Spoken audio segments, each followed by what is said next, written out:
नमस्ते। आप सभी से अनुरोध है कि कृपया हमारी चैनल को सब्सक्राइब करें, वीडियो को लाइक करें और बेल आइकॉन अवश्य ही दबाएं। आज पार्लियामेंट में डिबेट हुई, लेकिन जो मुख्य विपक्षी पार्टी है उससे जो एक्सपेक्टेड था कि वो कोई अच्छे पॉइंट्स लाएगी, वो तो बहुत ही पूरी तरह से निराश किया। आज की जो महफिल थी उसको लूटा जानते किसने? आज की महफिल को लूट लिया, कम से कम विपक्ष की तरफ से तो आज की महफिल को लूटा असद ओवैसी ने और सुप्रिया सूले ने। कारण अभी बताता हूँ आपको। और अभी जहाँ तक पक्ष का सवाल है, यानी कि सरकार का सवाल है, सरकार की तरफ से तो आज जयशंकर जी बोले कोई आधा घंटा, और उस आधे घंटे में उन्होंने पूरा ऐसा धोया है कि अब मुझे नहीं लगता कि इनके पास कोई कोना है जहाँ जाके छुप सके। और अब मुझे समझ में नहीं आ रहा है कि अब आगे राहुल गांधी बोलेंगे तो क्या बोलेंगे।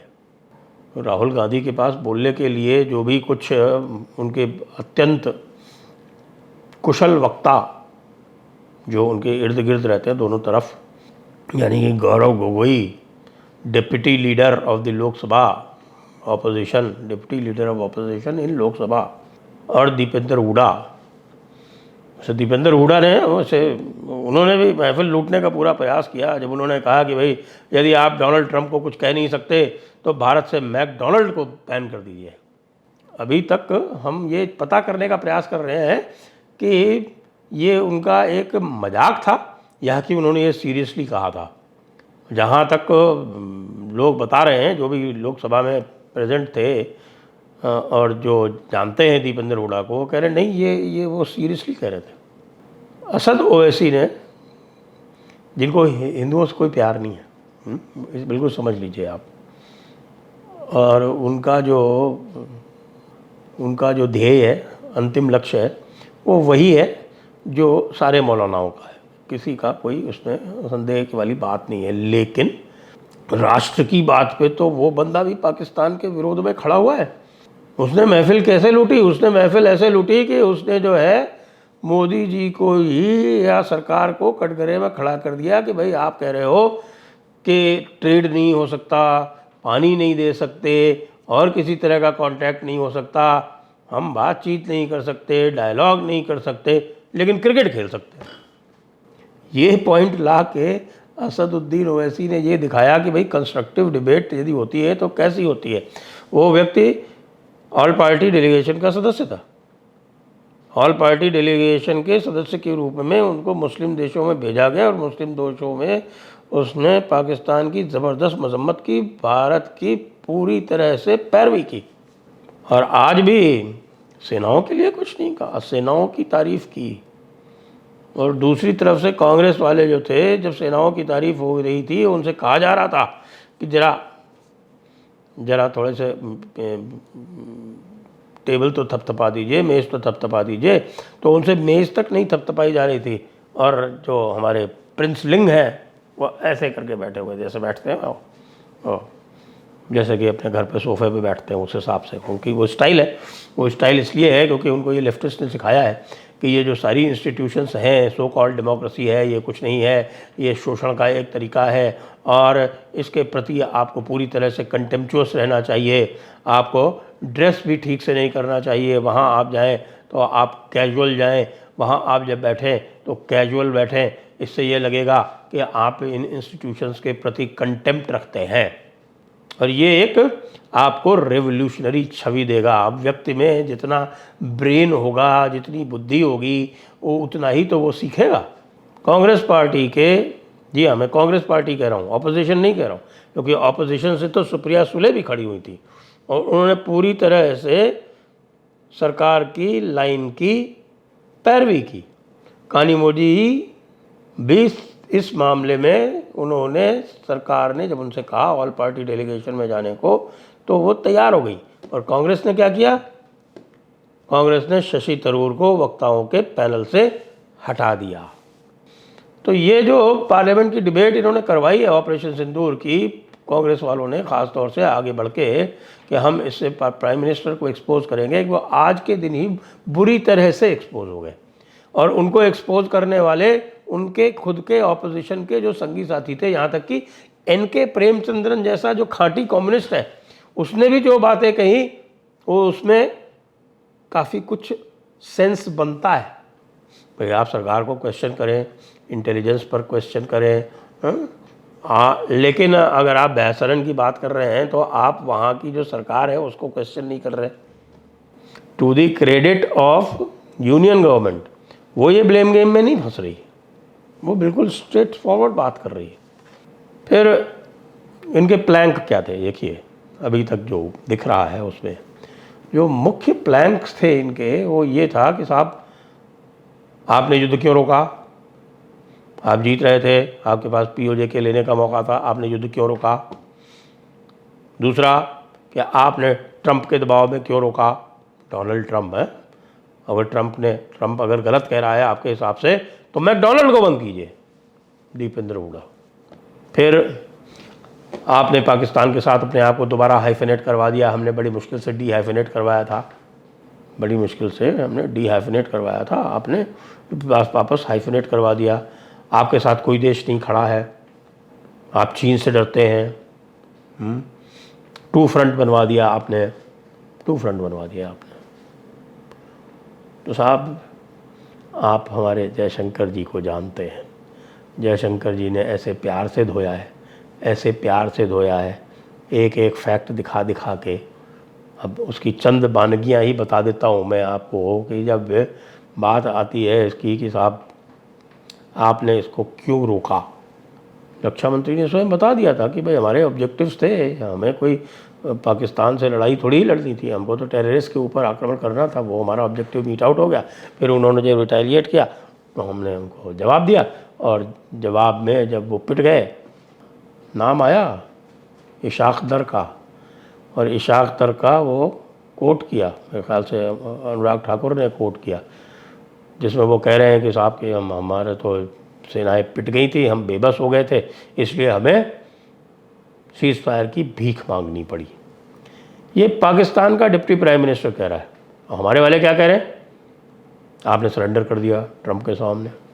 तो फिर हाइफिनेशन और ये जो रोकने वाली बात है ना, इसके ऊपर बहुत अच्छा किया कि डॉक्टर जयशंकर ने इनको याद दिला दी वो शर्म अल शेख की। वो शर्म अल, आपको ध्यान है नवंबर में 26/11 जो हुआ था वो नवंबर 2008 में हुआ था, और अगले वर्ष जुलाई में इन्होंने शर्म अल शेख में मीटिंग की पाकिस्तान के प्राइम मिनिस्टर के साथ, मनमोहन सिंह ने। और जानते हैं उसमें क्या लिखा था, जो जॉइंट स्टेटमेंट आया था उसमें इन्होंने कहा कि दोनों कंट्रीज़ जो हैं, दोनों देश जो हैं वो आतंकवाद का शिकार हैं।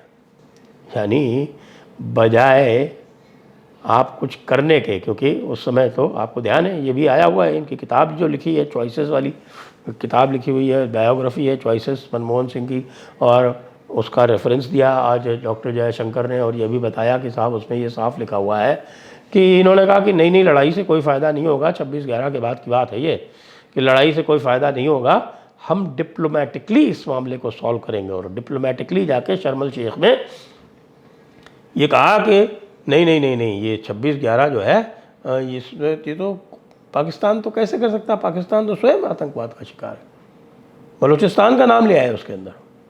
और ऐसे लोग जो हैं वो आज पूछ रहे हैं चीन का नाम, चीन की बात कर रहे थे ना कि साहब आप चीन क्यों गए थे, तो जयशंकर जी ने बड़ा अच्छा कटाक्ष किया कि भाई मैं ओलंपिक देखने नहीं गया था, वहाँ काम से गया था, टेरर के ऊपर, बाउंड्री के ऊपर जो मिलिट्री स्टैंड ऑफ है उसके ऊपर बातचीत करने के लिए गया था। आप तो ओलंपिक देखने गए थे, ओलंपिक देखने और वो सीक्रेट पैक्ट साइन करने गए थे।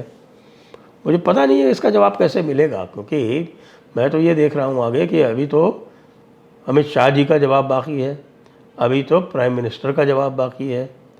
तो जब अमित शाह और प्राइम मिनिस्टर का जो जवाब आएगा, जो उनके इंटरवेंशंस आएंगे, उस पर ये लोग क्या करेंगे। इनको तो अभी सरेंडर कर देना चाहिए, वॉकआउट कर देना चाहिए, भाग जाना चाहिए, नहीं तो देश की जनता के सामने इनका ऐसा मट्ठा मथा जाएगा, ऐसा मट्ठा मथा जाएगा कि आप कल्पना नहीं कर सकते। क्योंकि पूरी तरह से ये राष्ट्रद्रोहियों की तरह व्यवहार हो रहा है यहाँ पर। और ट्रंप की बात जो है, ट्रंप की बात साफ साफ कह दी जब कि 22 अप्रैल से लेके और 17 जून तक प्राइम मिनिस्टर मोदी और डोनाल्ड ट्रंप के बीच में कोई बात नहीं हुई। और ये बात जो कनाडा से जो बात की थी ट्रंप ने मोदी जी से, उसके रीड आउट में भी साफ साफ कह दिया गया और ये भी बता दिया कि भाई ट्रेड के विषय में आज तक कोई बात नहीं हुई। हमारे ऑपरेशन सिंदूर से संबंधित इनको दोनों के बीच में किसी भी प्रकार का कोई कनेक्शन नहीं बैठाला गया। ये सब बातें स्पष्ट हो जाने के बाद, अच्छा वो हाइफिनेशन वाली बात जो बता रहे हैं ना साहब कि हम कॉम्पोजिट डायलॉग करेंगे और टेररिज्म को उससे अलग रखेंगे, खुद ने हाइफिनेट किया। ये बात डॉक्टर जयशंकर ने बड़े मज़े की बताई। और खैर फिर वो जो पूरा जो रिकॉर्ड है इनका, जो पाकिस्तान को इन्होंने कंसेशन दिए 1948 से लेके और लास्ट तक, अनुराग ठाकुर ने भी सारे वो बता दिए कि आपने कौन कौन से बॉर्डर के जो है वो एक्सचेंज कर लिए पाकिस्तान से, ईस्ट में भी और वेस्ट में भी। सारी चीज़ें तो सब रिकॉर्ड का हिस्सा है ना, उसको कैसे ये, how will they live it down, there is no way. इनको अपना मुंह छुपाने के लिए चुल्लू भर पानी भी नहीं मिलने वाला। कालिख इतनी पुती हुई है कि कहीं एक जरा सी भी कोई चेहरे की जरा सी भी कहीं एक चिंदी तक नहीं दिखाई पड़ रही, एक चिन्ह तक नहीं दिखाई पड़ रहा। इन्होंने बहुत बड़ा मिसकैलकुलेशन कर लिया और सभी कह रहे थे कि भाई इस विषय पे तुम क्या बात करोगे। चीन के साथ डोकलाम में जब स्टैंड ऑफ हो रहा था तो भाई साहब ब्रीफिंग ले रहे थे जाके चाइनीज़ एम्बेसडर से। अरुणाचल में जब हमारे सैनिकों ने भगा दिया तब कह रहे थे कि साहब की हमारे सैनिकों की चीन पिटाई कर रहा है। गलवान में जब स्टैंड ऑफ हो रहा था और भारत ने 50,000 ट्रूप्स वहाँ पर इंडक्ट कर दिए थे रिकॉर्ड टाइम में और उनको कैलाश रेंजेस पे चढ़ के और उनको भगा दिया था और गलवान से उनको रवाना कर दिया था, तब ये जो थे वो कह रहे थे कि साहब हम हज़ारों स्क्वायर किलोमीटर एरिया जो है वो चीन में चला गया, जो कि इनके नाना जी देखे गए थे, पर नाना जी। मैं आपको बता रहा हूँ कि आज जो डिबेट होगी और जिसमें राहुल गांधी बोलेंगे और उसके बाद जो उत्तर आएगा, गृह मंत्री का इंटरवेंशन, प्राइम मिनिस्टर का इंटरवेंशन, ये जब सब होंगे ना, उसके बाद इनको जगह नहीं मिलेगी मुँह छिपाने की। जय हिंद, जय भारत, वंदे मातरम।